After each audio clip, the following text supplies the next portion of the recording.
sitting down with four-time world champion Lani Pallister, who had the distance sweep as well as gold and a world record in the 4x200 free relay at these 2022 short course world championships in Melbourne.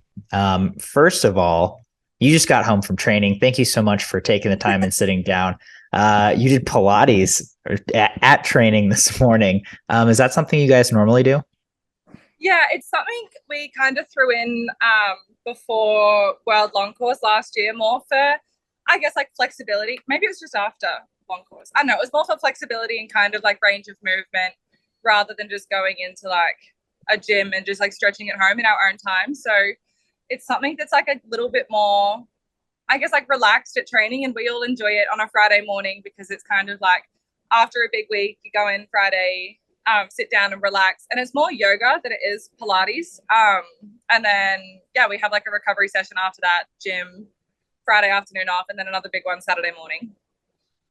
Nice. That sounds like a pretty cool thing. How have you liked that addition of Pilates? I mean, do you feel like it's helped with flexibility? Do you feel like it's helped in the pool at all?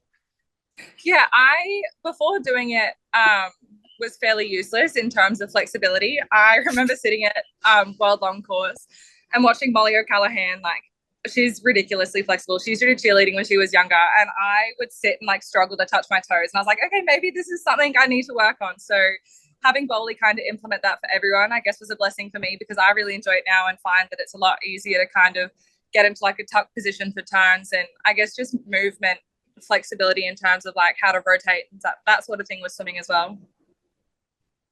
That seems like a distance person problem to have. Like, who needs flexibility when all you have to do is grind out meters, Yeah, right? what I thought, but yeah. Well, that's cool. That's an interesting part of training that you've obviously added, and it's obviously helped. It seems like you reaped some of those benefits in Melbourne. Going to short course world championships, just give me your initial thoughts. You've had a couple weeks to process the meet. I think you were on vacation in Bali, Indonesia, which I'd love to Yeah. hear about also. But how have you sat with that meet and how it went for you? I think going into it, I more than anything just wanted to enjoy the meet. I've been fairly open with everything that I went through in 2021, from heart surgery through to eating disorders and all that sort of thing. So to be able to come back on pool deck and race at three international meets for the year and just enjoy myself being in that environment and around some of the girls that I've looked up to for the longest time, is more special than a gold medal to me. I think being able to just kind of go on pool deck and not feel, I guess, like insecure or that sort of thing in terms of like racing those girls was, I guess, the biggest like gain for me from that event. And then obviously the confidence that comes with racing well. I didn't expect to win any of the events by any means. I was really happy with how the week panned out. I PB'd and everything, and I know that I still have so much work that I can do in terms of short course because my turns are absolutely awful. But yeah, I'm excited to kind of use that going forward into this long course season. I think we've got just under 23 weeks until World Long Course starts, and we have 157 days until our trials. So I'm fairly aware of everything and how everything sits for the year coming up, but we have kind of an easier build in to the start of the year because a 6-month prep is a really long time. So Bowley's being very generous this week and just let us ease back into it very slowly, which is, yeah, good. That sounds great. Easing back into training always seems like So a nice transition. Yeah. Okay. So going back to that meet, you're wanting to come in with confidence. It sounds like you are. The first race is the 400 free. yeah. Yeah. Um, So that morning was like the easiest 400 I've done in my entire life. Like normally when I swim a 400, my stroke rate's fairly high. So like easily like over 40s. And I think I was 39 stroke rate and I went maybe like a 359. Um, so I think from that heat, that was like the most nervous I was all week. Is swimming the 400 because it's the first event. And I think everyone feels the same.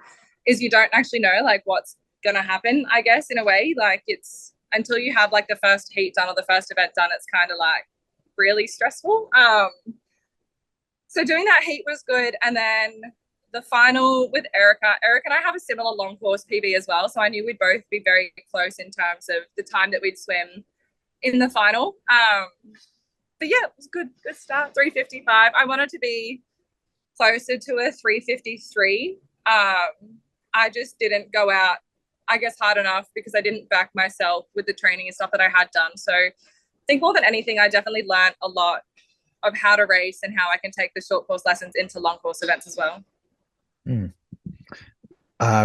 Doing time or swimming timed finals at an international meet like that in the 800 and the 1500, what do you think of it? Do you like it? Do you not enjoy it as much?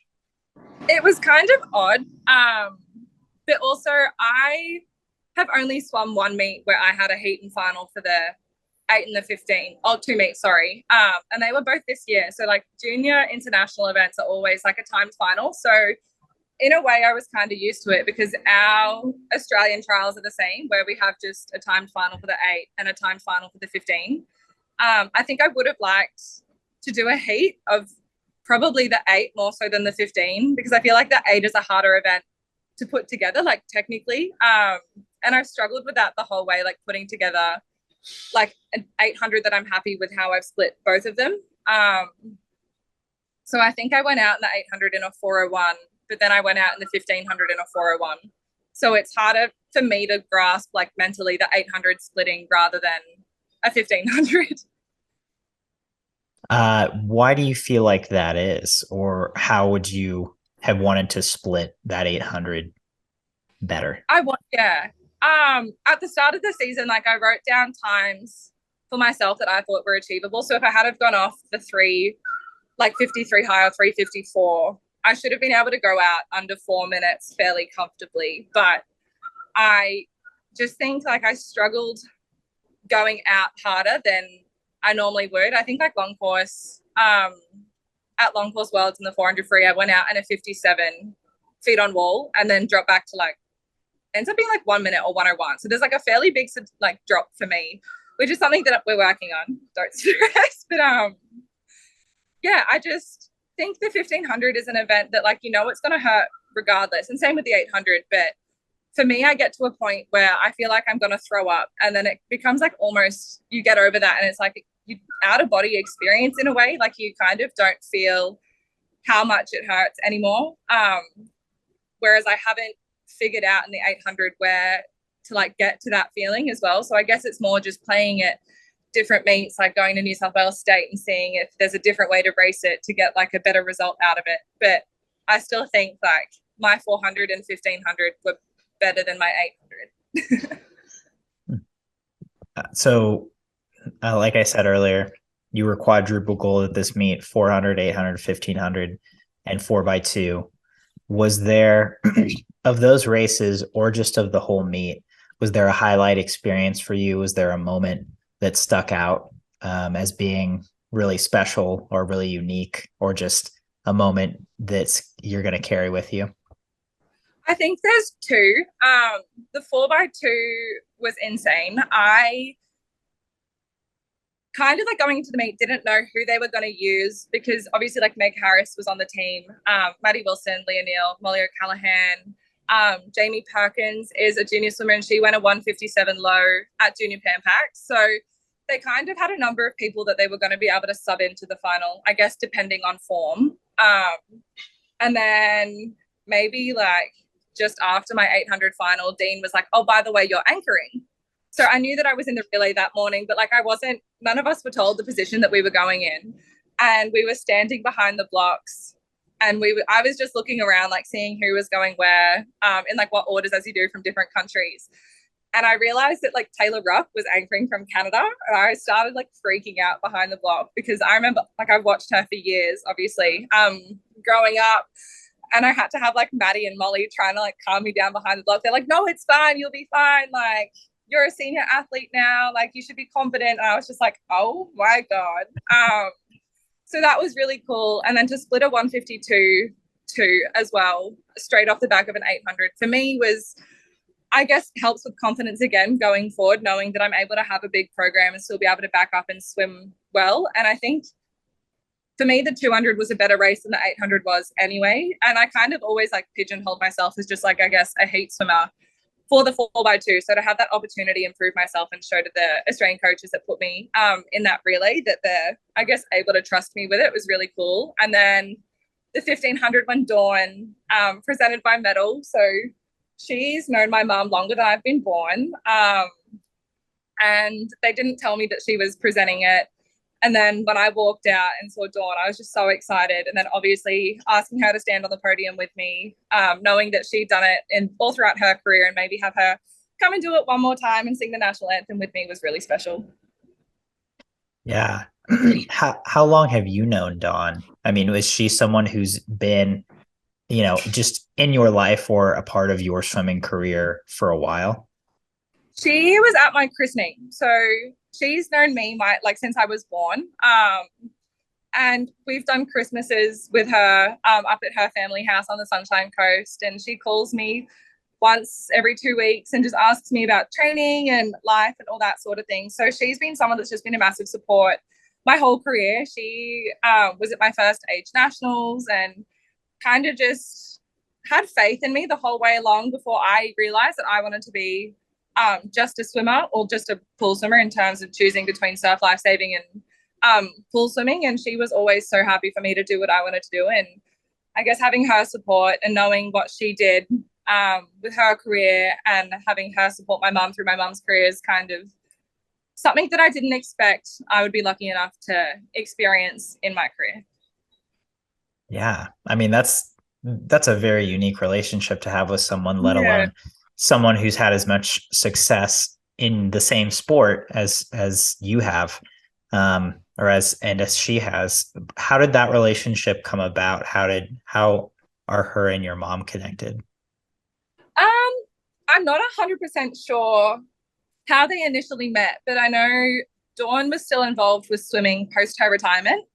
And then my mum was on the Australian team from, I think, 87 to 91.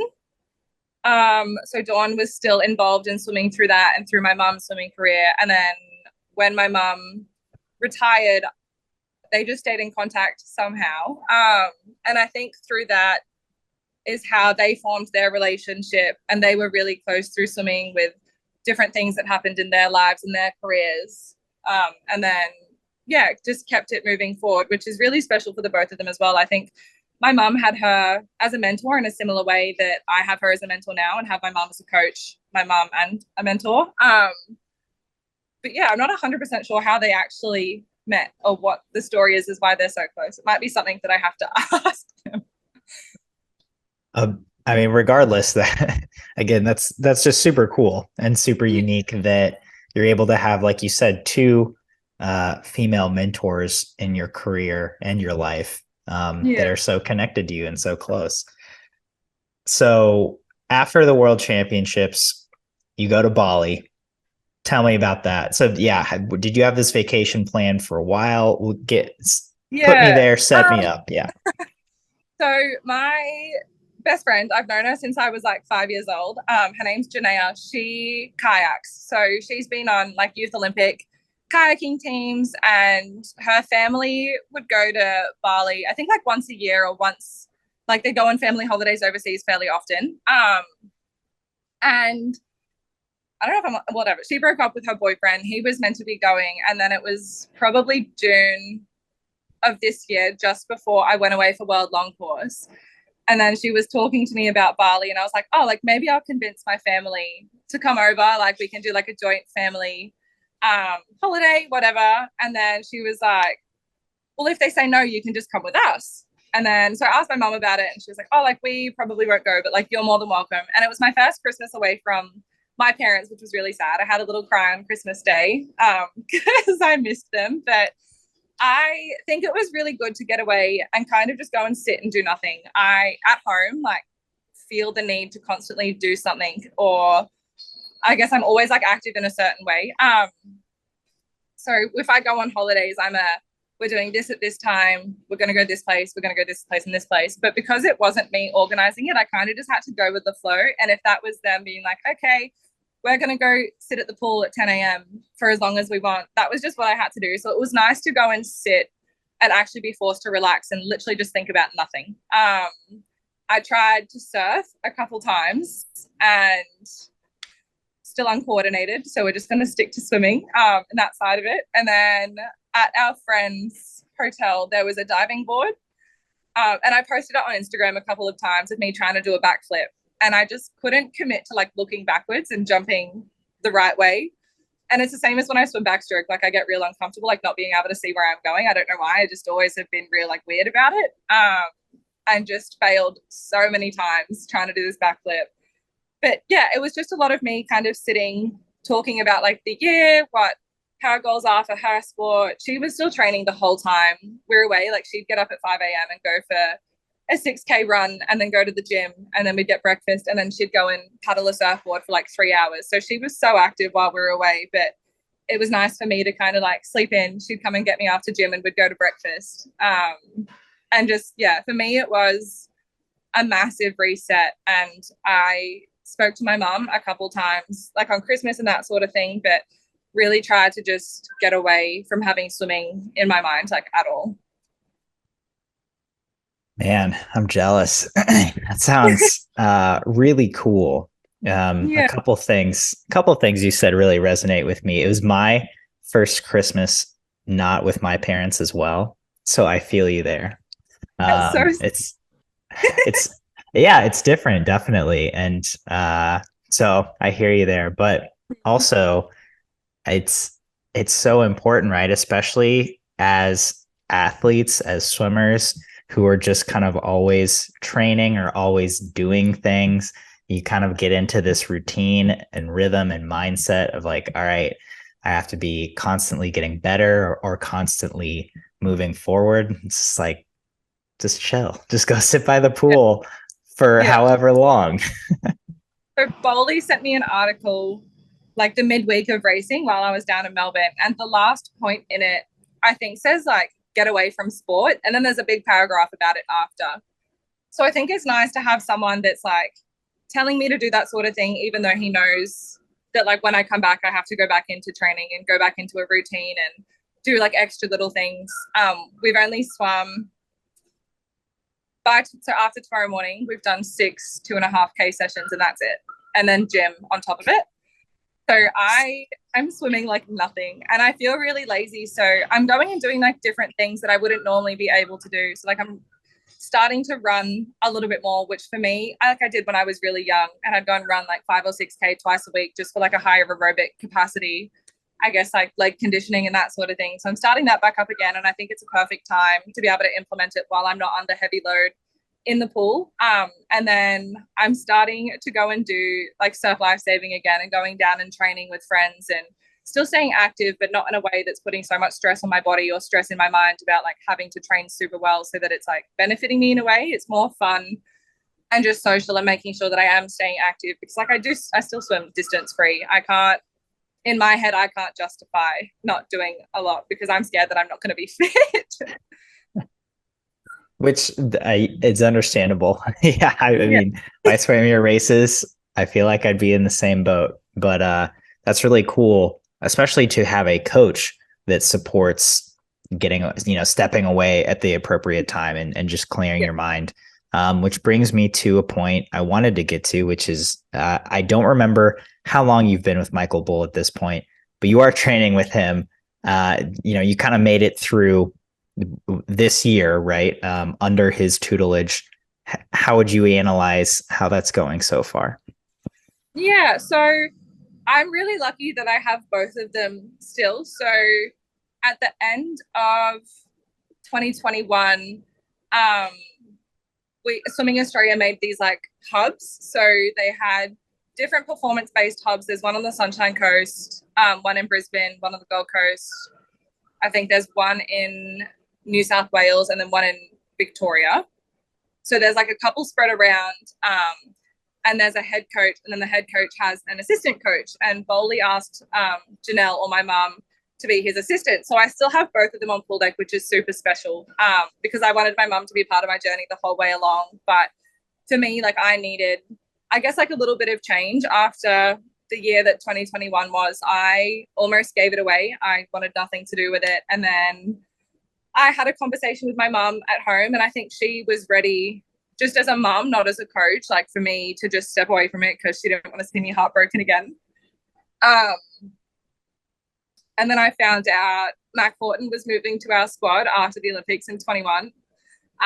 Bowen Goff was moving. Josh Edward Smith, who's one of my best friends, was moving as well from WA.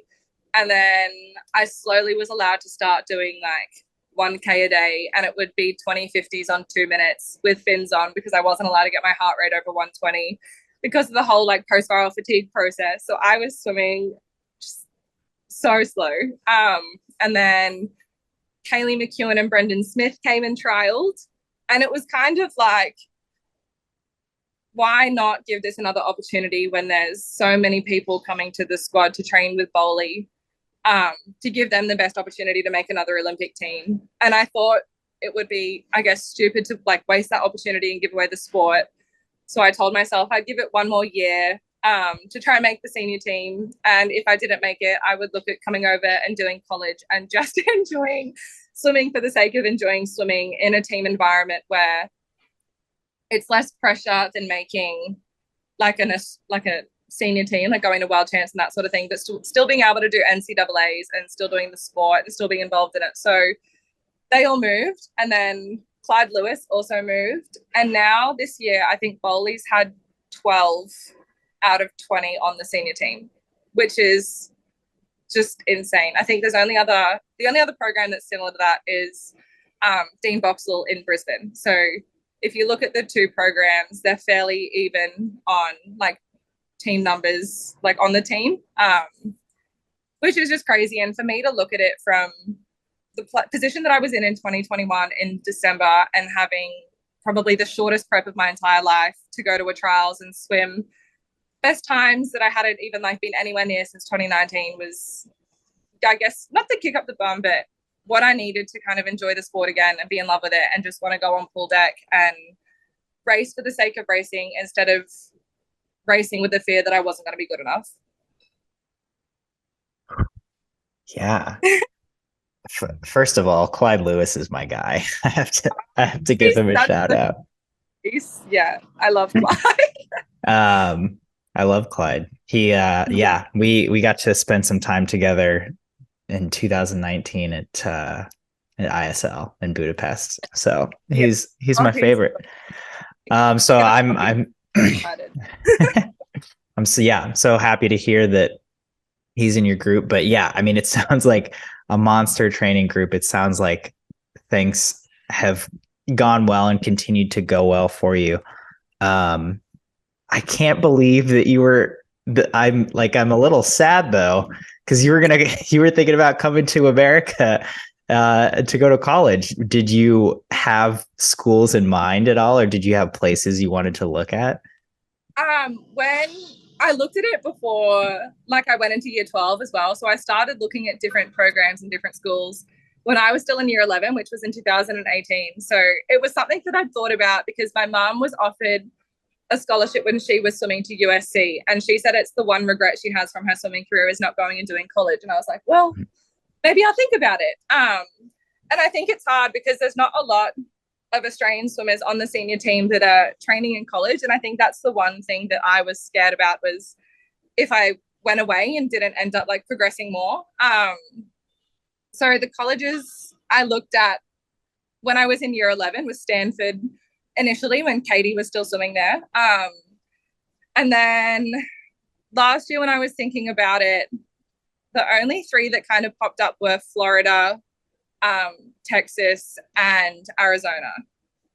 So there were just like a couple of different groups that I would and still would love to have the opportunity to go and train with for like a month or a couple weeks,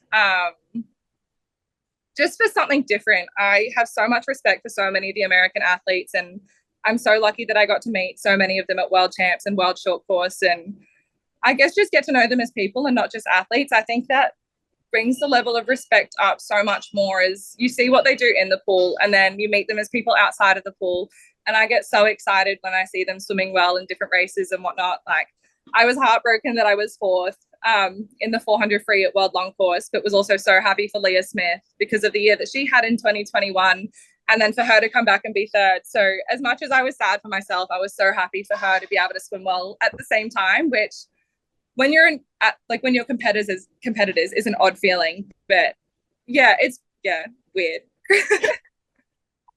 Yeah. I mean, and I think that's the cool thing about sport and swimming right now in this day and age, is that it's a lot more personable than it might have been 10 or 20 years ago. And you can have that perspective of, I'm going to be really competitive when I'm competing, but when I'm done competing, we can be friends. We don't have to be huge rivals if we actually get along as people outside of sport. Yeah, I think media makes it hard as well. Because I don't know, media's always like portrays things in a certain light, and then you have people saying whatnots, and I think it is hard to be able to be like super close with all of your rivals and that sort of thing. But if you have like a mutual understanding and I kind of eventually get along, it's nice. I think I've grown up a lot in the past year and matured in the way that I look at my competitors comparatively to what I did when I was maybe like 16 or 17. So it's nice to start forming relationships with people on the Australian team as well that I compete against, and obviously internationally at the same time. Yeah. It makes me happy to hear that. That's super cool. Okay. You're not coming to the NCAA, whatever. I'm not bitter. Am I too old now? I'm 20. No, we could probably sneak you in. The rules are pretty flexible. I don't know, but Next Olympic year, 25 for 1 year. We'll see. Seriously, I'm sure crazier things have happened in the NCAA. Okay. Well, Lani, I appreciate you taking the time to sit down and chat. Thank you for your time. Congrats on the success in Melbourne and just your continued success in training. Any parting thoughts before we sign off? I think we covered it. I think it's pretty good. I'm super grateful for everything that swimming's brought for last year and everything that I got to experience. And it's very grateful for the team I have around me that I guess allowed me to perform my best every day again and put me back in a position where I was able to love the sport and love competing and I guess continue to have fun with it.